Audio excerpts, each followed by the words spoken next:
Going on, guys? Michael here, Energy 360 Network by Honor. I'm excited to be bringing you this interview with Gregory Wrightstone. But before we do that, I need to do some clerical work. Please, if you're not subscribed to the Digital Closing Bell podcast, you can do that on www.oilandgas360.com. You can sign up for the email there. You can also subscribe to our podcast at iTunes, Spotify, YouTube, wherever you get your podcast. You can find us there. Please, we would appreciate all of the people who reach out, said they've enjoyed the show, and we'll continue to crank out our 2 shows a week for our long form. And obviously, every day you can find us on the Digital Closing Bell email, where you have the digital ticker, which is awesome. You can also find all the Energy 360 Network interviews on oilandgas360.com. It is the place for the oil and gas thought leaders. We've talked to so many different people, 10X Technologies, Adamatine Energy, and Tisha Schuler, which is an awesome interview with one of the top ESG people in the field. I highly recommend you listen to that interview. And upcoming right now, we have an awesome interview with Gregory Wrightstone, who's the author of the best-selling book, Inconvenient Facts, the Science That Al Gore Doesn't Want You to Know. He is a geologist with over 35 years of experience and has a master's degree from University of West Virginia. And really what he did was, when he retired, he just started looking into a lot of some of the facts surrounding climate and what is going on right now. And what he did was he discovered that there's a host of things that the media is telling us that just aren't true. And he wrote this book, Inconvenient Facts, that really lays out what's going on, what you're hearing, and what the actual science is. It's an awesome interview. And I'm going to go ahead and turn it over to Stu, who's going to kick us off.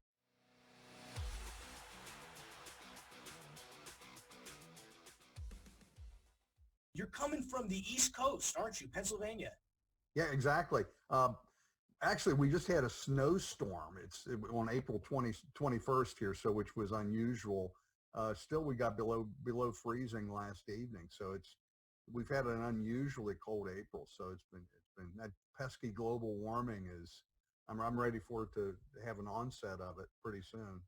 Yeah, and what's ironic, it's been really warm in Denver, but we did have a snowstorm about 2 weeks ago. But really excited for this interview and to get into more of your background in your book, specifically and specifically some of this climate science stuff. But before we do that, I really just want to give the listeners an idea. Go over your background a little bit and sort of how you got into what you're doing. Yeah, my career has been as a petroleum geologist. Eastern Section President of the AAPG, American Association of Petroleum Geologists, 3-time President of the Pittsburgh Association of Petroleum Geologists. So I got in. So why did I go into climate change? It was a personal search for the truth. Mm-hmm. And it was that search for the truth, because just like you and many of the viewers of this, we're told so many different things, aren't we? It's too cold. It's not cold enough. There's too much rain. There's not enough rain. There's too much snow. It goes on and on. And I knew some of what we were being told about climate change, particularly ocean acidification, was just incorrect. I suspected other things were. So I didn't set out to write a book. What I did was do this personal search for the truth about climate change. In fact, frankly, what I found was shocking. It angered me. I found that much of what we're being told is just incorrect. We're frankly being lied to about a lot of these things. Not that climate change isn't happening. Of course it is. We're in a 300-year warming trend. It started in the late 17th century, long before the first Model T rolled off the plant floor. So 250 of those years of 300 years plus of warming had to have been entirely naturally driven. And what we're being told to accept is that, oh, well, 200, yeah, it's been warming since 1600, but all that changed in the middle of the 20th century. And now it's being driven by man's excesses and man's combustion of fossil fuels. So I brought this geologic perspective, which was my I look at things in the long term, which really is avoided by many in the man-made catastrophic warming community. They don't look at the long term. They don't want you to do that. They just focus on the last 20 or 30 or 50 years. That's what's important. Yeah. No, it's not. No, it's not. And so what I also did, I've got a bookshelf over here full of just about every climate change book known to man, and they're very good. Most of these are really, really good, but it's difficult for the normal non-scientist to actually read it, pick it up, understand it, and because half the books I've got, I've not even read. I've not completed because it's 6 or 7 pages of text and a black and white chart. So my goal was to create a book for the regular Joe and Jane on the street that's a non-scientist. It's not dumbed down. I didn't want it dumbed down. I want it to be science and fact-based, which it is. But I wanted something that people would actually read. And I'll just tell you a story. I was given a talk at the Romney Tea Party in Romney, West Virginia. This was right after publication. And the guy putting the screen up, he says, "Oh, Mr. Wrightstone, I just loved your book." And I said, "Really?" He says, "Oh," he says, "Yeah." And he had one of these, shirt cut off at the armpits. And he says, "It was the first book I've read since high school." Really? And I said, at that point, that's when I said, wow, I think I've succeeded in writing a book that the regular person can actually read, understand, and digest. And so we've been, for the most part, it's been a year and a half now that the book has been close to number one, if not number one bestseller on Amazon in several categories. We're dropped down a little bit now. Well, a couple things there. One, the organic growth that you have is extremely unbelievable, and I think that's a testament to A, your writing style, and B, the information that you're giving people. And before I kick it over to Stu and let him he's got a bunch of questions specifically around your book and this more climate stuff. Really, you took an idea that I don't think a lot of people do. They start with a bias and work backwards. How do I fill in facts that fit what I already think's going on? Where you started with the facts and just work backwards. What does that tell me? And I think that's different, and why I think you've had so much success in this space, because they're far and few between. So I just give you props to you. I think it's a novel thing what you've done. Oh, well, thank you so much. Yeah, it's been gratifying, and it's a testament to all the people that actually purchased the book, because they're the ones that are telling their friends. They say, "Hey, you got to get this." And you've turned it into a mobile app. I'd be remiss if I didn't tell you have a mobile app, Inconvenient Facts, on the App Store. That's basically, it takes all of the figures that you have in your book, and you have them there either for free. You see some ads where you can have a slight paid version, get rid of them. That's cool too. Yeah, the app's really valuable. That way you can have that information that's in the book in the palm of your hand. You can't carry the book with you all the time. Yeah. But that way, if you're at dinner or out to dinner, once the restaurant's open, your idiot nephew Billy tells you polar bears are going extinct, you can hold this up and go, "Wait a minute, Billy. Here's fact number 52, 60 years of polar bear population, Billy." And he goes, "Wait a minute, Uncle Michael, well, what's the source?" And everything's fully sourced and referenced. So that's the power of having the smartphone app in the palm of your hand. When I was traveling around the country, I used that in the airports, restaurants, and it really helps in communicating what you're trying to tell people. Oh, that's fabulous. I'm going to go down. I missed that. I apologize. I should have had that. And I'm downloading after this because I have so many conversations. And thank you for your background. We are so thrilled you're here today. And when reviewing your book and going through it, I absolutely love the way that you did step it out into the facts. Inconvenient fact number 1, 2, 3, 4, and then the data. Everything's referenced in the book, and I checked some of the references as well. And I think it starts out trying to go to inconvenient fact number 14. You were talking about it's been going on for a long time. Temperatures have changed for 800,000 years. It wasn't us. The Ice Age. Tell us a little bit about your Ice Age information on that. Did you get the ice information from core samples on the? Yes.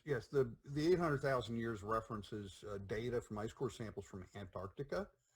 The other ice cores come from Greenland. They only go back, I think, 150,000 years at Greenland data. But the Greenland data is very impactful. But so the 800,000 years, we have both CO2 and temperature histories.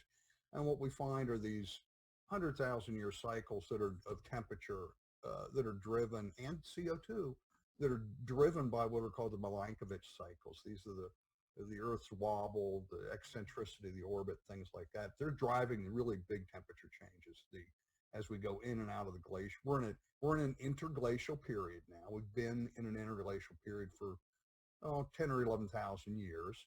And what is, I guess, I'm not necessarily a geologist, but someone who's not a geologist like yourself, describe an interglacial period? Yeah, the interglacial period would be, we go through about let's just say 85, 90,000 years of glacial advances that, of course, covered all of Canada and down into much of the United States. It was in the interglacial period. That's the warming period where the glaciers retreat. Oh, okay. So we're in this, thankfully, this an interglacial warming period. It would be quite unwelcome if that ended and the glaciers advanced once again.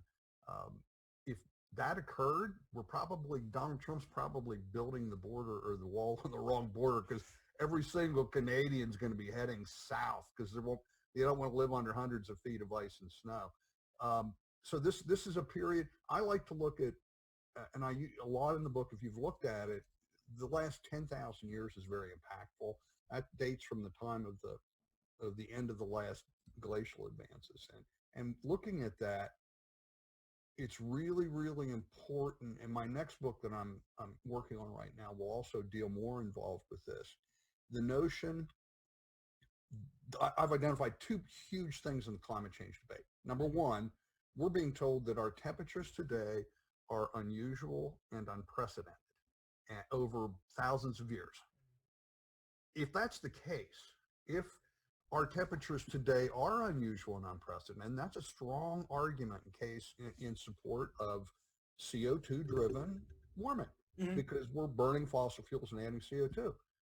But if it's not, if we look at thousands of years of data and find that the warming trend we're in right now looks a lot like what I find were 9 previous warming periods, well, then that's a strong argument that it's not CO2 that's dominating temperature changes, but rather it's the same natural forces, cyclical natural forces that have been warming and cooling the earth since the dawn of time. And we look at that, and there's other ways we can look at this too. We see the other warming periods.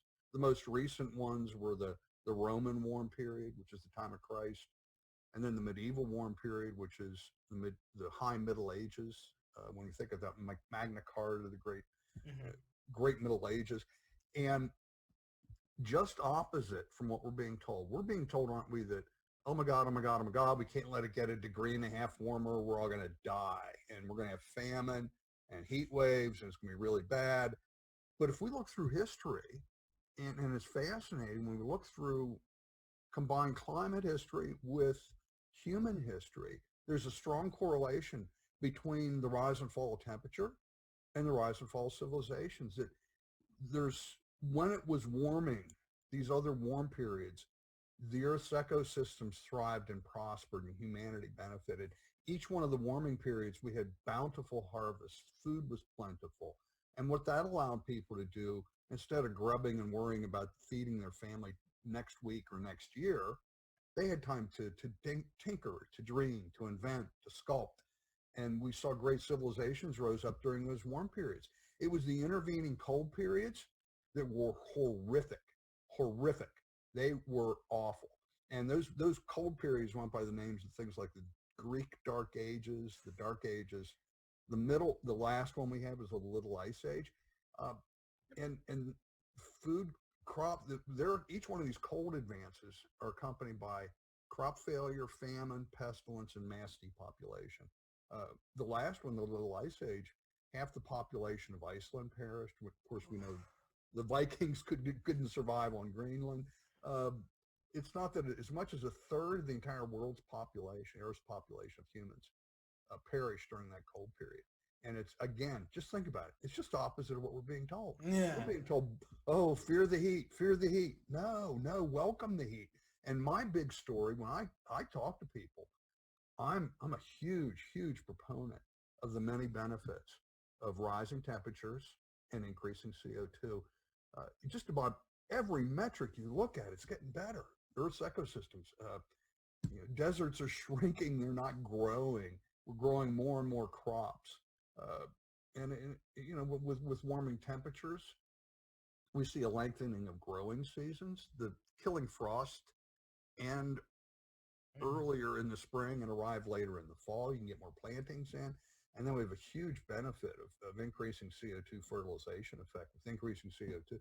In the book, I capture that Dr. Craig Idso and his team according to their studies, great chart we've got in the book, he looked at 95% of the crops on which we rely.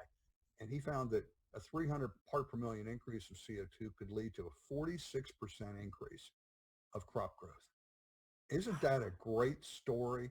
Isn't that a story that what they're saying and demonizing CO2 is actually helping to feed the planet and feed the hungry? That's a good story. That's a good thing. It is. And in fact, your chart, I'm looking at it right now, and it is, fact-based. Sorry about that. Sorry. I'm looking at the chart also from normalized difference of vegetation index.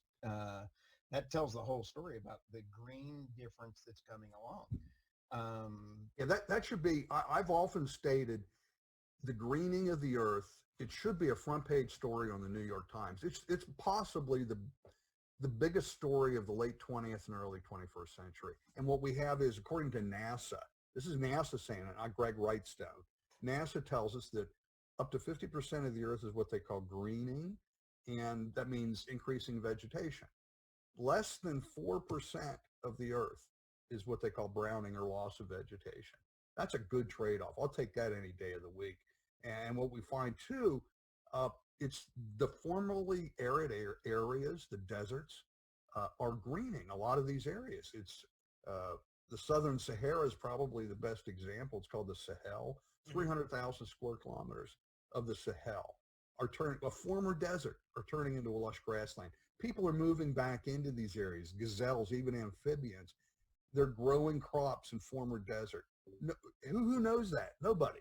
They don't talk about it. They don't want you to know. We see the same thing in India, arid areas of China and Australia. And it's just a tremendous, tremendous story of an earth that's thriving and prospering and greening. As someone who's, is probably the most recently in college between the three of us here, you hear none of that. You hear none of that. So even it's unbelievable. Yeah, I'm getting, if I can, I've had some unique opportunities over the last several months. I debated a professor at Cornell up at the hotbed of Ithaca, New York, of liberal thought. He thought he was going to wipe the floor with me. We had 180 students there in the forensics and debate class, and they had their eyes open. They heard things from me that they'd never heard before. And I gave away free books to all the students that wanted one. We gave 120 books out. But the deal was, if you're going to take it, you got to read it. Exactly. Give it to you. Well, speaking along that, like one of the things that really just opened my eyes was, you have your one chart that's how much temperature aversion would happen if we actually eliminated 100% of CO2. And it's fascinating because it's for the United States, it's by if you release, according to your chart, 100% of U.S. emission reduction by 2050, 0.041%. Yeah, that was, and I debated another guy, Dr. James Casting from Penn State over in Columbus, Ohio in November. And I stated that at the end of our discussion, I brought that up. He goes, well, yeah. He didn't dispute it. He said, yeah, that's true. 0.04 of a degree centigrade by 2050 if we reduce all of our CO2. Really? How many jobs lost is that worth? Yeah, I think that's... He didn't dispute it. What he said, well, yes, you're right, but we need to all work together. This is a global problem. We need to get India and China on board. India and China are not going to get on board. That's a whole other thing, yes. Their plans are building coal-fired plants, as far in the future as you can see. And it's what's interesting, the three main players with CO2 emissions in the world, Donald Trump with the United States, President Xi in China, and Prime Minister Modi in India. All three of those gentlemen, they get what we need with energy. We need reliable, abundant, affordable energy. With China, they're very pretty much up front. We want a booming economy. We need to charge forward. Prime Minister Modi, on the other hand, he's a good man. His intentions, I think, are to help his people. They've got 600 million people living in generational, just horrible poverty. If you've never been there, you don't understand it. Maybe you have. I've been there. It's terrible. And he wants to lift his people up out of poverty. And he's going to do that by providing rural electrification, for example. And then before I go on to that, but the other third player is Donald Trump. Now, what he wants to do, in my opinion, he wants to prevent harm, first do no harm. And he doesn't want to impede our economy or slow it down by imposing artificially increasing energy costs to everybody, which is what the goal of the Green New Deal is. The Green New Deal, their goal is to increase all energy costs from fossil fuels so that their wind and solar projects become more economic. So, but I was going to say, just if I can, just when we look at India, they in Africa, a lot of people, there are 4 million people that die an early death due to emphysema and lung conditions because they're cooking over wood and dried dung in their homes. Yeah. They're inhaling this. Those are 4 million lives that could easily be saved by providing either electricity from fossil fuel fired electricity. They can provide propane, compressed natural gas. There's things that we could do. Those 4 million lives are easily saved quickly. I don't want to sidetrack us, but I have my dad happened to be born in Africa, and I've been to Tanzania into some of these villages where you walk in, talk about needing a face mask in today's time because there's smoke. They've got fires in their home that is just re-emanating because that's how they have to see, that's how they have to cook. It's unbelievable. And I think, when you take that picture in mind, that 4 million number can be wiped out very quickly with what you're talking about. Absolutely. And also, it's not glaucoma, but the cataracts are severe. I was just looking the other day, there was a 38-year-old woman who she was practically blind, and some missionaries wherever they did the cataract surgery because she's cooking over dried dung. And again, these people, we hear the Pope talking about this and how we need to enact the Green New Deal. No, we don't. His policies will hurt those that he wants to help the most. They will hurt the poor because what that is really a regressive taxation system. And by regressive, I mean it harms the poorest among us the most. Exactly. It's key. Stu, you want to hop in? That brings up two questions. And in your inconvenient fact number 31, Michael Crichton kind of says there's no such thing as conscious science consensus. If it's consensus, it's not science. If it's science, it's not consensus. There's two things. How does the story get out about poverty, energy, and also Warren Buffett said in, I believe it was 2015, the only reason to put in a wind farm is because of taxes. So there's an economic issue, but there's also a communication issue. What do you think we've got to do as a population to get the communication problem solved? Because the media is really geared up to try to not put the two together, energy and poverty and economics. What are your thoughts on trying to go forward with that? Well, the media is definitely dominated by this climate cabal of alarmists, and it's going to get worse. Look forward to my most recent commentary was dealing on this. There was a webinar on April 2nd of this year where they had 4 of the top climate alarmists in the world that talked about how do we message climate change to using the media to the population. And it was a fascinating trip down the rabbit hole of climate change alarmism. Basically, they need to get the editors' minds right. We need to have them communicate the existential threat that's imminent.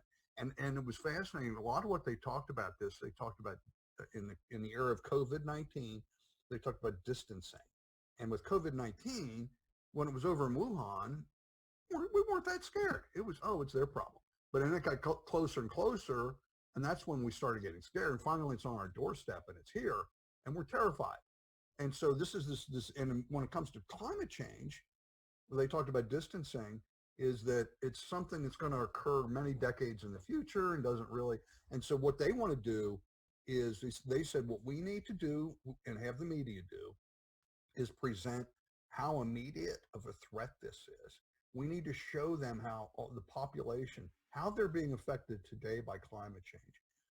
And we're going to see that coming up. There was a part in the webinar, they were all but rubbing their hands together in glee. Just, they were talking about, oh, this summer, one woman said, we're going to have a huge increase in hurricanes. We have to, they're excited about these disasters. They are. It's crazy. And, Sad. sort of switching, what you talked about, bringing up the virus. How do you see this current, pandemic state that we're in? How do you see that affecting the climate change movement? Do you see this as an opportunity for them? Do you see this as a chance where they're going to have to, oil's cheap now. It's about $17. So in terms of having access to it, I don't know if that, but do you see them using this period at all to do some things? Yeah, they're scared. They're scared because, and a couple things. Number one, their models. People are going, wait a minute. You were telling us these models were good and we need to shut the country down because these models are going to tell us that 2 million people are going to die and it's not like the flu. And I'm not going to argue that point, but it's not 1918 all over again. And that's one part. Their models have been exposed, and we see that the climate models, just like the COVID-19 models, over-predict warming as the models for COVID-19 over-predicted death. And we're also seeing that we've just taken trillions of dollars out of the economies of the world. And that money, they needed that money to impose their expensive climate change agenda. We don't have it anymore. We just don't have it. People aren't going to put up with it. And they're not going to put up with, well, and again, it's going to be in an era of really low fossil fuel costs. It's going to be hard for wind and solar to compete. If we just look, what's fascinating here in Pennsylvania, where I'm calling from Pittsburgh, in Pennsylvania, we have what's called the Pennsylvania Game Commission, and they control millions of acres of forest. And the Game Commission last year voted to ban all wind turbine projects. Now, bear in mind, they control a lot of these big ridges that are really, really good, would be good for industrial scale wind projects. They banned, the eight-person panel voted unanimously to ban any wind turbine projects in Pennsylvania on their properties because of it was contrary to their stated mission, which was to preserve endangered species, preserve wildlife, and that's just a great example of 8 guys and a woman that voted unanimously to ban it because they just don't like it. You should hear some of these guys and when they were talking, they hated these people. A couple of these guys lived near wind projects and just they just hate it. Correct me if I'm wrong. Wind farms, they kill how many birds a year? The wildlife that gets destroyed by these wind farms, and don't they? I think they also have motors in them to help spin these things. Like you have to pipe in electricity just to get these things going in order to. I mean, that could be wrong. I also have storage. You also have power storage. You also have those blades that are not recyclable. You've got graveyards of blades that are now becoming ecological problems and nightmares. You have all, this whole check mark. Then you have the electrical storage, which has all of the minerals coming out of China, which is CO2, which is why you have a Tesla car that has got more pounds of CO2 going into the environment. It's a mess as far as communication goes. Right. They don't talk about the front end or the back end. The front end being the rare earth minerals. Just Google 2 words, cobalt and Congo, and you'll learn about the 12-year-old boys that are being used to mine cobalt in the Congo. Just 2 words. That's all you got to do. And we have Greta Thunberg. She says, "Oh, we're how dare you? You've taken my childhood." Well, listen, Greta. Go look at those 12-year-old boys in the Congo. Who's taken their, for your precious Tesla and your solar panels? Now, it's bad. There's, the solar industry. They need these subsidies to survive and compete, and the money's just not going to be there. Do you see along that note? Do you see any of obviously the free markets? I think we all assume here should let this play. Do you see an environment in which, if the free markets are allowed to play out, that some of these renewables can even compete? Yeah, I'm not an economics guy. I don't think so. I read, I read a lot about it. I don't want to get over my skis and talk about things I'm not an expert on, but it sure doesn't look like that to me. Why else would they be subsidizing these things if they could stand on their own 2 feet? You wouldn't need a subsidy to do it, but they do, and I just it boggles the imagination. It boggles my mind that we're even having this conversation about going away from affordable, reliable, abundant energy. That's what we should be looking at. And I just appreciate all the work that you put into this and the facts. Your book, to me, was a very good read. I enjoyed it from a standpoint that it gave me the facts. It's not an opinion piece. It's, oh, by the way, it's not a fluff piece. And you're not there in this book to say, wait a minute, this is my opinion. That I have a lot of respect for. What are you going to talk about in your next book? What do you see the plans coming out on your next topics? Yeah, well, I've identified the two main, we talked a little bit about this before. One of the main issues is unusual and unprecedented warming. There's a lot of dispute on both sides. The Michael Mann contingent says, well, we had 1900 years of gradually declining temperature, and then we started adding CO2 and temperature skyrocketed. There's a lot of evidence, scientific evidence, that from other methods. He relied mainly on tree ring data to come up with his analysis, which is flawed. We need to go into it. So my exploration will be, I think what I'm going to be doing, it's a lot of work. If we talked a little bit about this, looking through relating human history to temperature history and the many benefits. And we can also prove that temperatures were warmer during the Roman warm period, during the medieval warm period than they are today. And that's really the key. If they were warmer back then than they are today, it cuts their legs out from under the argument. So that's one. Well, for example, they were growing citrus in the north of England near Hadrian's Wall. They were growing a crop called millet in the Scandinavian countries. It can only be grown in tropical and semi-tropical areas. Things like that. People understand when you tell them that. They go, oh, well, yeah, it must have been warmer. Glaciers are receding. You know what they're doing? As the glaciers are receding right now, they're uncovering fully grown mature forests. Well, think about that. These and archaeological, it had to have been warmer at that point to have a mature forest or to have, civilizations and towns underneath the glaciers. The other part of this too is something that's hardly ever talked about, and that's the benefits of a modest rise in temperature combined with increasing CO2. And it's not even close. It's so the second half of my book, as you know, in my first book, I broke it into two sections. One was the science and facts of CO2 and temperature, and we marched through time looking at that. And then the second half of the book was dealing with these what I call the climate apocalypse events. And in this book, we'll look at the human history in the first half, and then the second half, I'm planning. I'll be looking at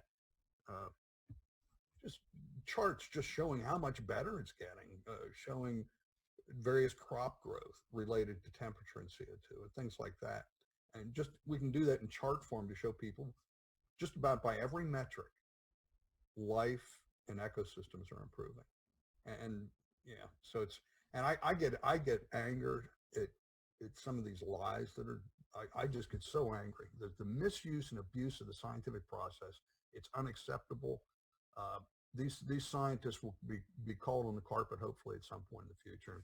A great example. I'm not sure how much time we have here, but we're cutting it close here as far as time. Okay, well, at one point we're going to talk about I am so excited to get to talk to you and hear you, because there is the balance of poverty, energy, and the story going out, and it's just that mix, because I firmly believe that there is a balance of economic power that works. I believe in nuclear power. I believe that there is a place for solar. There is a place, because that technology needs to change, but it's economics.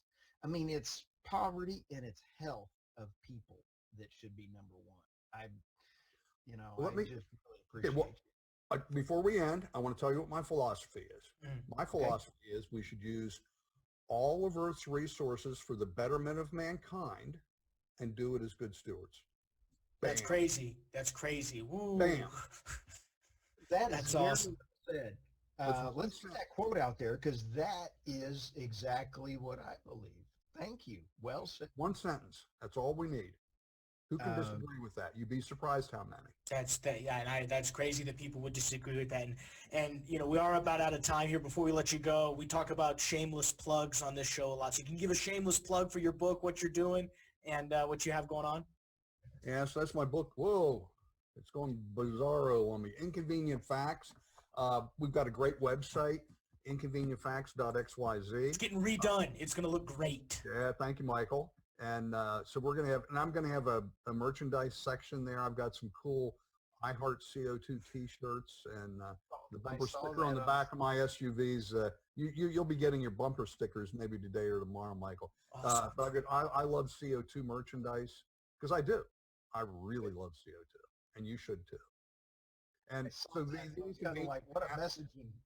Yeah, the app, the smartphone app, go to the App Store, Google Play, and search for Inconvenient Facts. Thank you so much. Yeah, no, thank you guys. And again, thank you for joining us, Gregory. And we'll let you guys go ahead and get back to work. Thank you for checking out the Energy 360 Network. We'll see you guys next time.